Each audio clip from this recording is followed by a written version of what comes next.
বসে আপনি কি করছেন আর মন খারাপ মনে হচ্ছে? জানো মামা, ইউটিউবে ফিলিস্তিনি শিশু, নারী, মানুষদের ভিডিও দেখছিলাম। কি নির্মম ভাবে তাদেরকে হত্যা করা হচ্ছে, কিভাবে তাদের উপর বম্বিং করা হচ্ছে। ভিডিওগুলো দেখার পর না আমার মনটা খুব খারাপ হয়েছে। মন খারাপ হওয়ারই কথা মামা। পৃথিবীর এই একটা জায়গা যেখানে শান্তি যেন নিষিদ্ধ, এত ধ্বংস, এত মৃত্যু। আরে ভাই বাদ দেন তো, বাংলাদেশের মানুষই খাতে পাচ্ছে না আর আপনি ফিলিস্তিন নিয়ে পড়ে আছেন। কত জায়গায় কত জনা না খায় মরে পড়ে আছে আর আপনি ফিলিস্তিনের চিন্তা করছেন। জানো আপনি, যখন আমি ভিডিওগুলোতে দেখি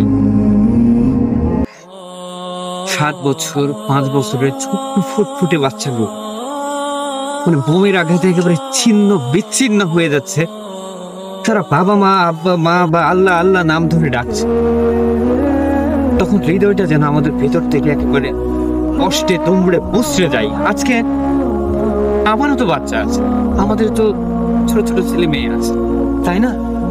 দেখো, আজকে যদি আমরা মারা যাই আর আমার বাচ্চারা যদি এরকম একা হয়ে পড়ে, অথবা আমার চোখের সামনে যদি আমার বাচ্চা ছিন্ন বিচ্ছিন্ন হয়ে যায়, তোমার বাচ্চা যদি এরকম অবস্থা হয়, তাহলে তো একবার ভেবে দেখেছো যে তোমার মনের কি অবস্থা হবে? ভাই দোষটা তো আমাদের, আমরা তো সাধারণ মানুষ, আমরা কি করতে পারি আপনি?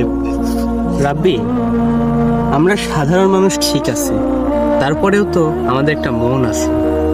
যখন ভিডিওগুলো দেখি তখন আমাদের হৃদয়টা কেঁপে যায়।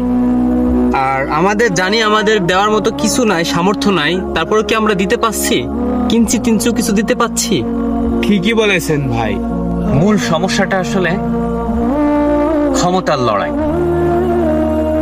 আর এই ক্ষমতার লড়াইয়ের কারণে বলি হচ্ছে ওই নিরীহ নিষ্পাপ শিশুগুলো। মামা ঠিকই বলেছেন আপনি। পৃথিবীর ক্ষমতাধর যে দেশগুলো আছে সেগুলো একত্রিত হয়ে এটা প্রতিহত না করলে কখনোই শান্তি মিলবে না, কখনোই কান্না ছাড়া অন্য কিছুই মিলবে না।